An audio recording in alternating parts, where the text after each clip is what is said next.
Então, hoje é o segundo estudo sobre Lamentações de Jeremias. E paramos por aqui. Eu vou, de certa forma, vou resumir capítulo 2, 3, 4 e 5 hoje.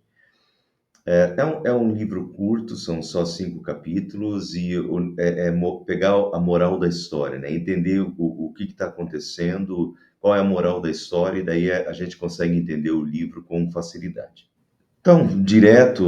Então, para quem perdeu o estudo da semana passada, na semana passada eu fiz uma introdução ao livro de Lamentações de Jeremias, tá? Não vou repetir tudo, mas aqui só para continuar, nós lemos o capítulo 1, né, no final do estudo passado. Então, só para pegar, tipo, por exemplo, o início do capítulo 3. Eu sou o homem que viu a aflição trazida pela vara da sua ira. Eu sou o homem que viu a aflição. Quem? Jeremias, provavelmente, né? Lamentações de Jeremias. Então, eu falei na semana passada que Jeremias é o profeta que viveu, que vivenciou a destruição de Jerusalém. Lamentações de Jeremias são as lamentações pela destruição de Jerusalém, né? Então, eu sou o homem que viu a aflição. É o próprio Jeremias, é uma testemunha ocular, é alguém que presenciou todos esses fatos, que presenciou a destruição de Jerusalém.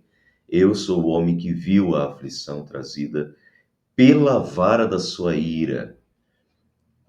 Jeremias não tem dúvida nenhuma, até porque Jeremias é o profeta que já vem profetizando antes, e nós vamos ver isso a partir da semana que vem. A partir da semana que vem a gente vai estudar um pouco sobre Jeremias, sobre o profeta Jeremias e sobre o livro de Jeremias.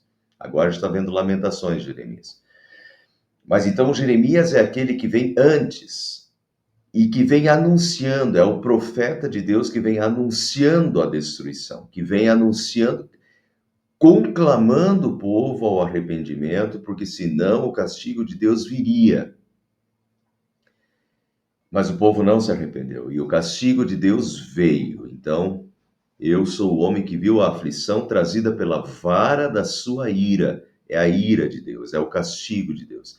Deus deu tempo para arrependimento. Deus deu séculos, décadas, para que as pessoas se arrependessem.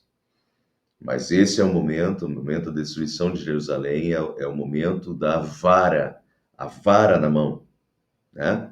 É Deus dando uma varada, é Deus corrigindo, como um pai corrige os filhos a quem ama, diz a Bíblia. É Deus com a vara na mão, castigando o seu filho, né? Castigando Israel. Eu sou o homem que viu a aflição trazida pela vara da sua ira. E no capítulo 2:17 diz assim: o Senhor fez o que planejou, cumpriu a sua palavra que há muito havia decretado. O Senhor fez o que planejou, cumpriu a sua palavra que há muito havia decretado. Deus planejou esse momento, de certa forma Deus planejou sim. Deus avisou, e nós vamos ver isso um pouquinho. Através do profeta Isaías, Deus até já profetizou quais eram os povos que invadiriam Israel, se não se arrependesse. Israel e Judá. Então, sim, Deus foi mandando seus profetas, Deus foi chamando o povo ao arrependimento, o povo não se arrependia, e Deus planejou, e Deus já cantou a bola, e Deus já falou quais seriam os povos que invadiriam Israel e Judá, com antecedência. Sim, o Senhor fez o que planejou. E o Senhor cumpriu a sua palavra, que há muito havia decretado, Deus cumpriu a sua palavra, que há muito tempo ele havia decretado. O que é isso? Qual é essa palavra que há muito Deus havia decretado? É a aliança de Deus com o seu povo, firmada lá no Monte Sinai, uma aliança que tinha dois lados. Deus prometeu ser fiel e fidelidade ao seu povo, mas o povo também prometeu fidelidade ao seu Deus. E era um acordo. É um acordo entre dois lados. Se um dos dois lados não cumprisse, teria consequências.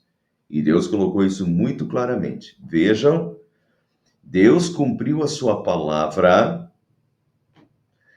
Cativeiro babilônico, destruição de Jerusalém, cativeiro babilônico, pessoas sendo levadas para o exílio babilônico. Deus cumpriu a sua palavra que há muito havia decretado. Qual é essa palavra? Vejam, Deuteronômio, aqui abaixo, Deuteronômio capítulo 28. Último livro de Moisés. Saída do Egito. Na verdade, não é nem saída do Egito, já prestes a entrar na Terra Prometida, né? Deuteronômio é o livro, é o livro assim que eles já estão na fronteira da Terra Prometida, prontos para entrar na Terra Prometida. Se vocês não cumprirem todas as leis que estão escritas nesse livro, é a lei que Deus deu no Monte Sinai. Se vocês não cumprirem todas as leis que são escritas neste livro, se não respeitarem o nome do Senhor, o nosso Deus, esse nome que é glorioso e causa medo, então ele castigará vocês e os seus descendentes. Tá vendo? Se vocês não cumprirem as leis e vocês não respeitarem o nome do Senhor, ele castigará vocês e os seus descendentes. Vocês que já foram tão numerosos como as estrelas do céu, ficarão um punhado de gente porque não obedeceram às ordens do Senhor. Tá vendo? Um punhado de gente porque não obedeceram às ordens do Senhor, nosso Deus.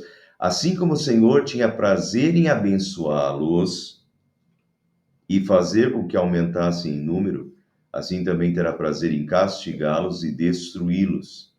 Vocês serão arrancados da terra que vão invadir. Eles estavam prestes a entrar na terra prometida, mas se vocês não cumprirem as leis e não respeitarem o nome do Senhor, ele castigará vocês. E entre o castigo está que vocês serão arrancados dessa terra.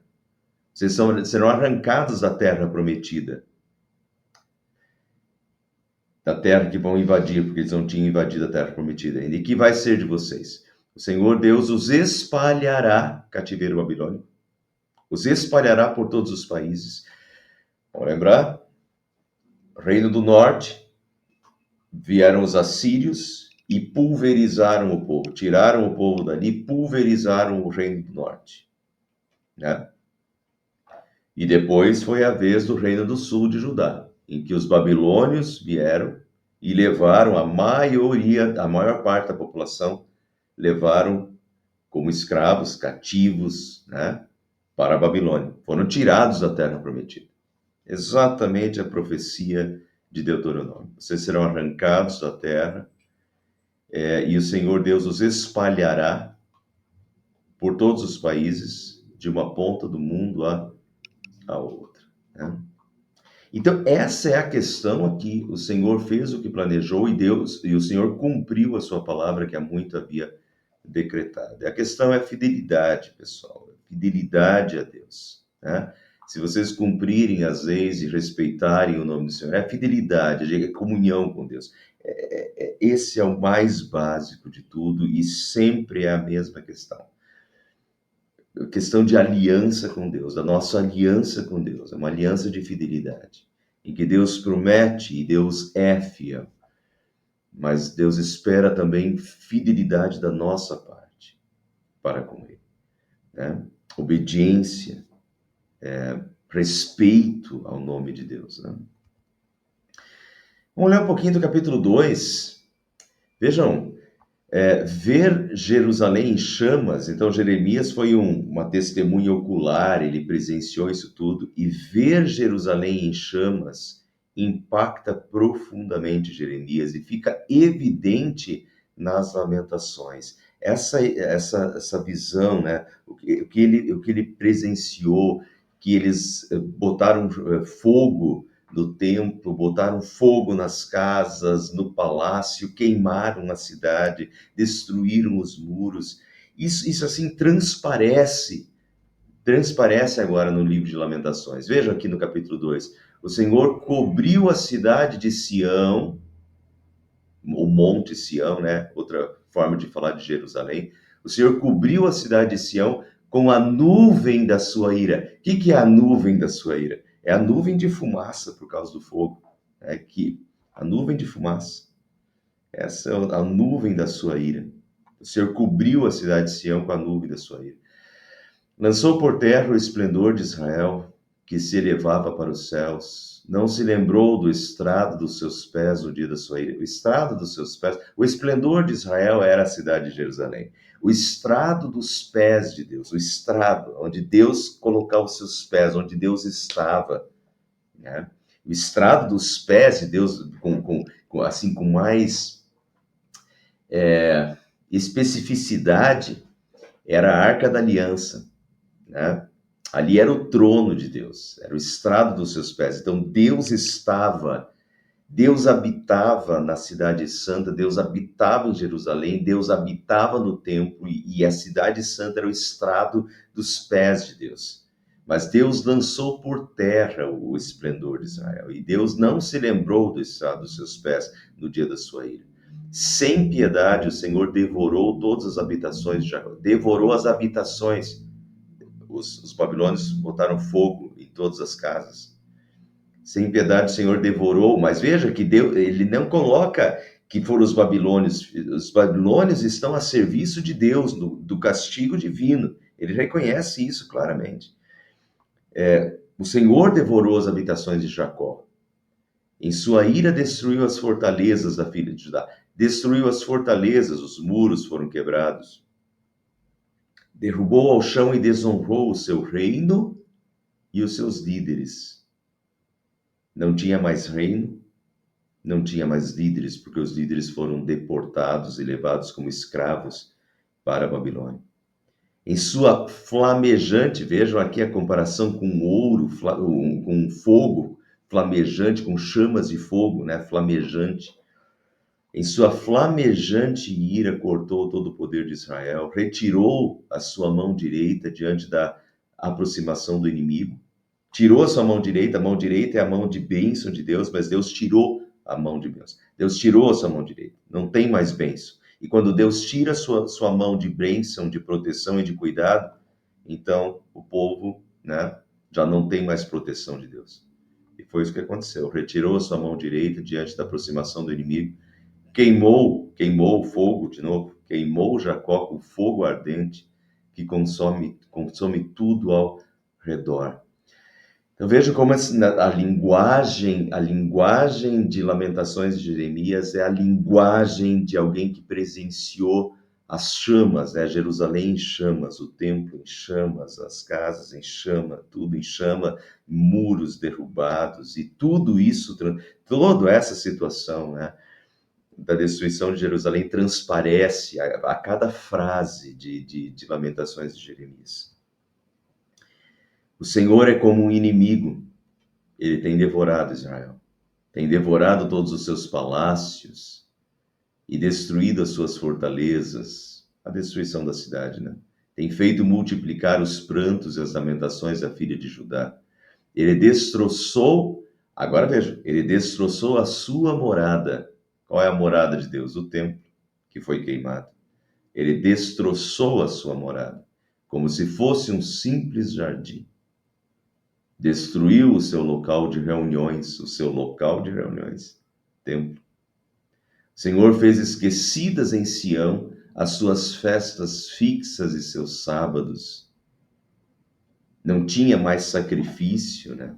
Suas festas fixas, festa dos tabernáculos, festa da Páscoa, né? Qual era dos tabernáculos? Páscoa, tabernáculos e... O que eu estou esquecendo? Tem mais uma das festas fixas que eu não estou lembrando agora. Eram 3, estou lembrando. Mas acabou isso tudo. Acabou o templo, acabou tudo, né? Acabou o sacrifício, acabou tudo. Em seu grande furor, ele rejeitou o rei e o sacerdote. Foi todo mundo para o cativeiro, não tinha, e depois disso, não tinha mais rei, não tinha mais sacerdote. Deus acabou com tudo. Deus acabou com a cidade santa, Deus acabou, eu estou frisando isso porque eu vou comentar um pouquinho melhor isso no próximo slide. Deus acabou com a cidade santa. Deus acabou com o templo. Deus acabou com o rei, que era uma profecia desde Davi.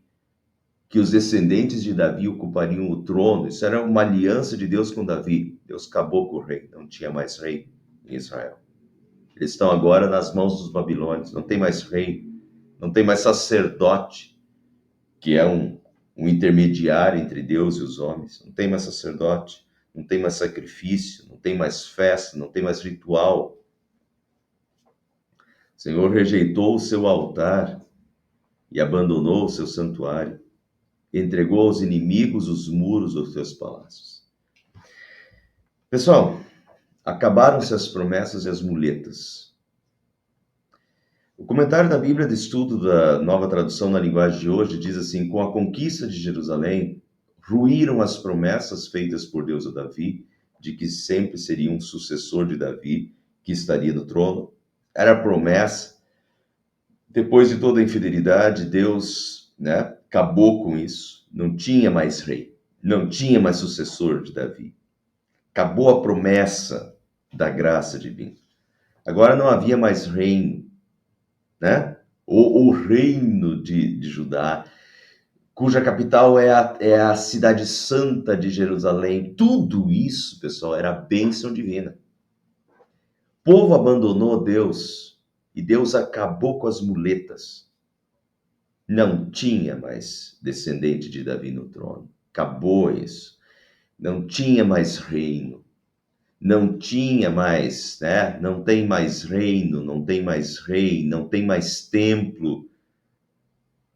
Muleta. Para dizer, mas aqui aqui no nosso meio está o templo de Deus, que é o estrado dos pés de Deus. Deus está aqui. Deus não está mais ali. Deus não está mais no meio de um povo infiel. Deus acaba com a muleta.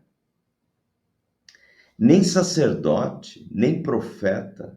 E o povo foi levado para cativeiro. Deus acaba com as muletas. Pessoal, isso é importante. Tem muletas. O povo de Israel era cheio de muletas. Vejam o que Jesus, o povo na época de Jesus, o que os fariseus diziam? Mas nós somos descendentes de Abraão, nós somos o povo da promessa, nós somos o povo da aliança, nós somos os descendentes de Abraão. E Jesus diz para eles: olha, dessas pedras Deus pode fazer descendentes de Abraão. Arrependam-se. Não é, isso é muleta. Eu sou descendente de Abraão. Isso aqui é a cidade santa, é a cidade abençoada. É a cidade abençoada de Deus enquanto o povo é fiel. Quando o povo já não é mais fiel, Deus acaba com essa muleta. Simplesmente dizer que mora na cidade santa, mas não é fiel. Como se morar na cidade santa fosse alguma coisa, significasse alguma coisa. Não significa nada se você não é fiel, se você não tem comunhão com Deus. Aqui está o templo de Deus. Sim, é o templo de Deus que mostra a fidelidade de Deus, mas se o povo não está mais sendo fiel, então Deus quebra a muleta. A gente tem que cuidar para a gente não ter muleta hoje também.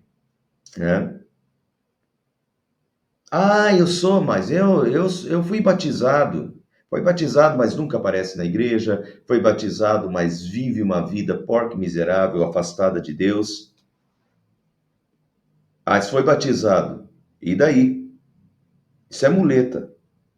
Batismo significa renovação de vida. Ressurreição de vida. Nova vida. Com Cristo, em aliança com Cristo. Se não tem aliança com Cristo, se não tem nova vida acontecendo, batismo é a muleta. E Deus quebra a muleta. Não tem essa. É fidelidade. É comunhão com Deus. Tem gente, muleta. Mas o meu avô foi fundador dessa igreja. O meu pai sempre contribuiu para essa igreja, esteve aqui presente, estava em tudo, certo? E daí? Você está sendo fiel? Você está em comunhão com Deus? Você está servindo a Deus também? Não adianta o teu avô ter servido, não adianta o teu pai ter servido. Muleta, isso é muleta. Muletas religiosas. Mas eu sou da igreja desde que eu nasci. E aí, como é que está a tua comunhão com Deus? Muleta. Eu sou da igreja de Deus que nasci, mas não vai na igreja e não faz nada e não serve a Deus e não está em comunhão com Deus, muleta, né? Então, sempre teve essas muletas. Deus quebra as muletas. Deus quebra a cidade santa, Deus quebra o templo, Deus quebra o reinado, Deus quebra a promessa de um rei descendente, acabou com tudo, né? Vocês não são fiéis, vocês não estão sendo fiéis, essa é a questão, né? Acabou a muleta. Por que Jerusalém então foi castigada?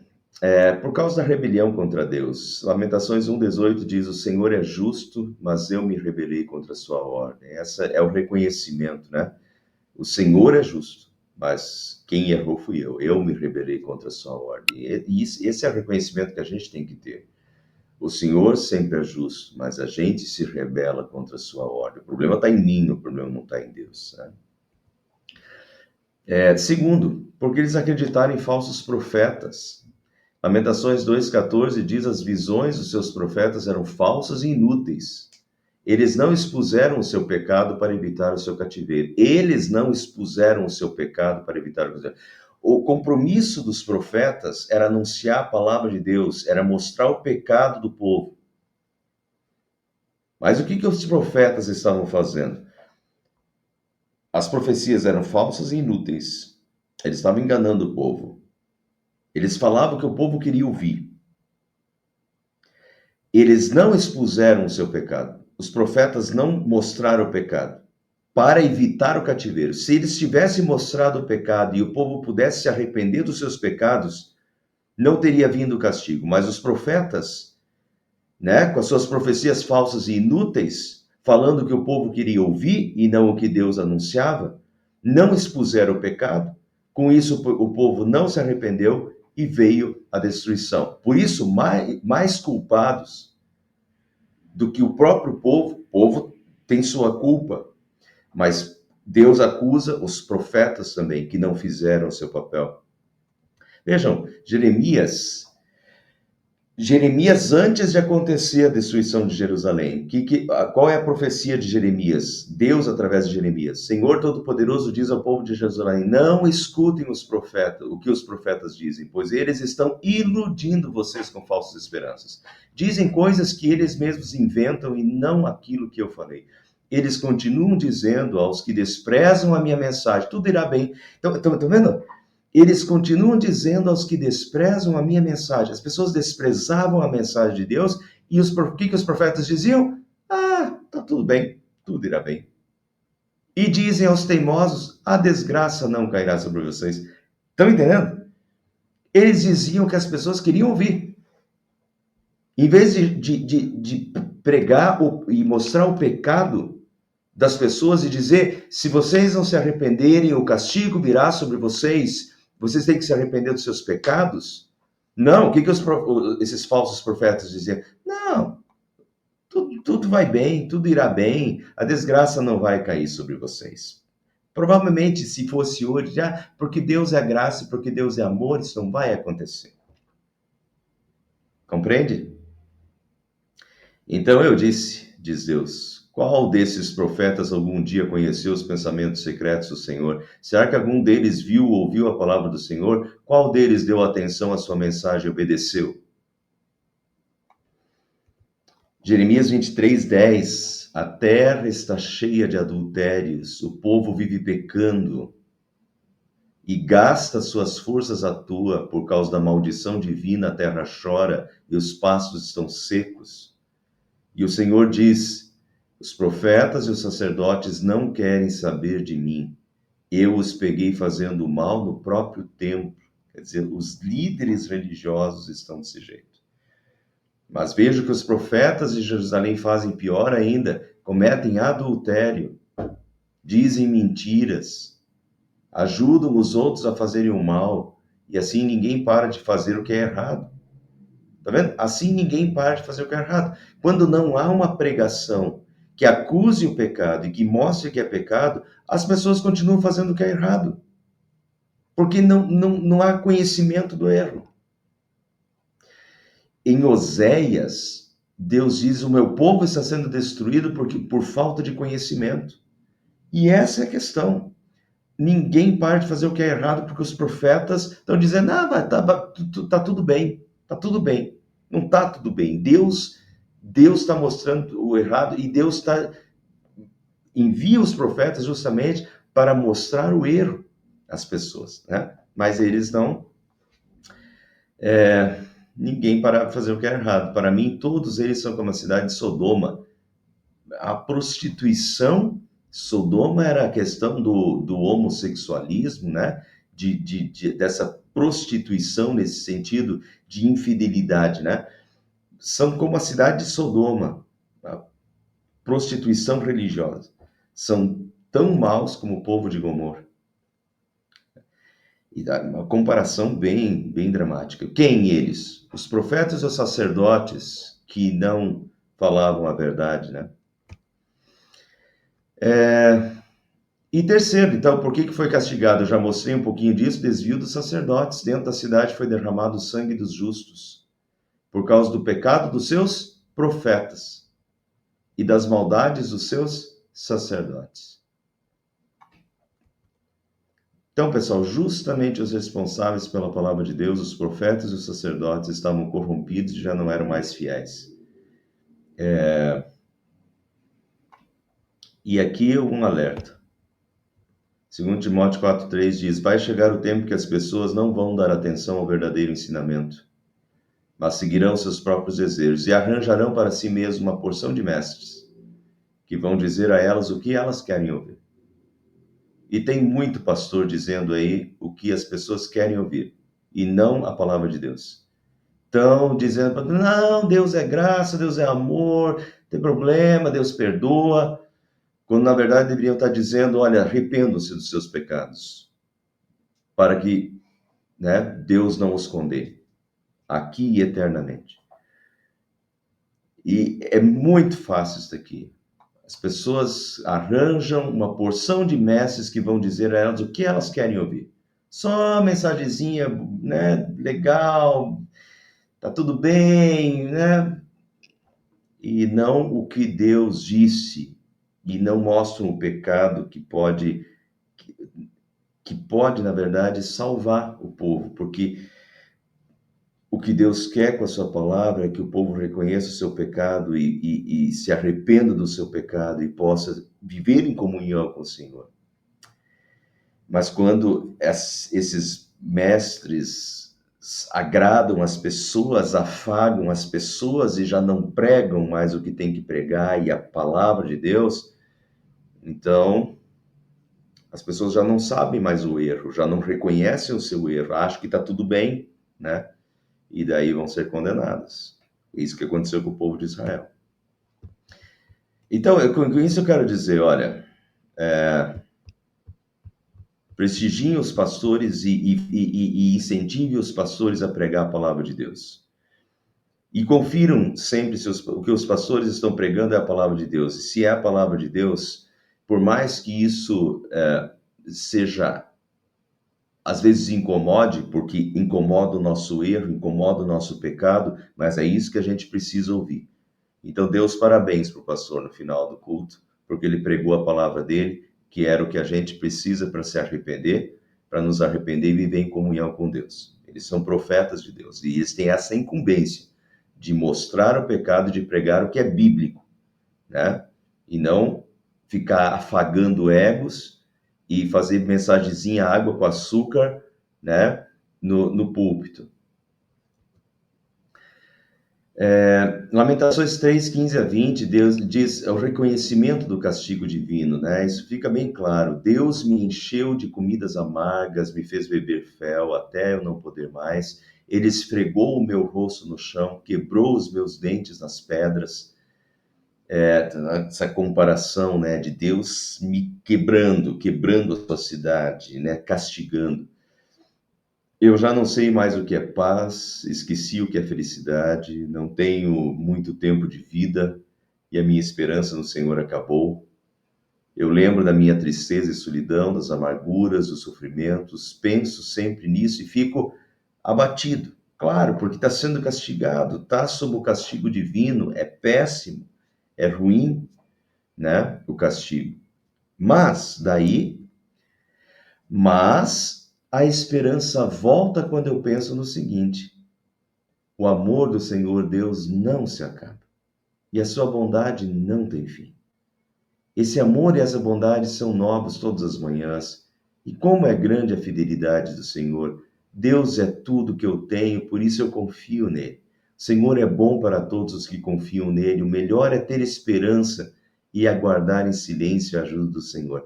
Então, quando você está sofrendo o castigo divino, claro, está tudo ruim, você perde a esperança, está tudo péssimo, fica abatido.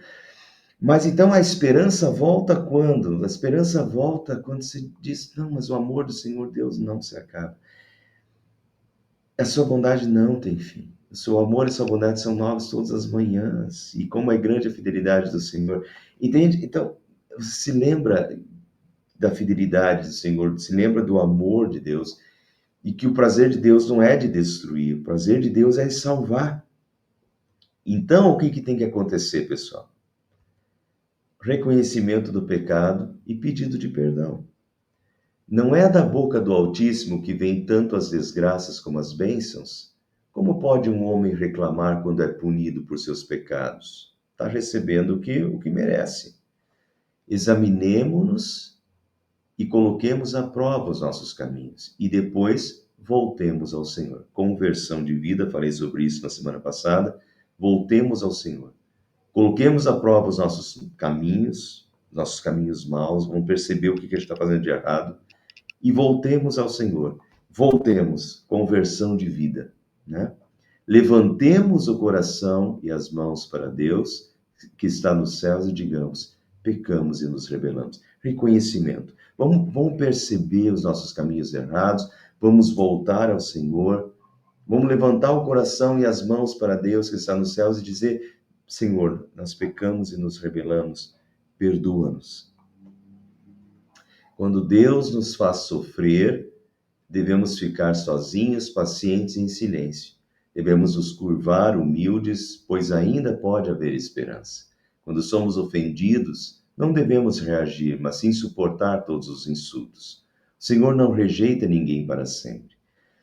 Ele pode fazer a gente sofrer, castigo, mas também tem compaixão, porque o seu amor é imenso. Não é com prazer que ele nos causa sofrimento ou dor.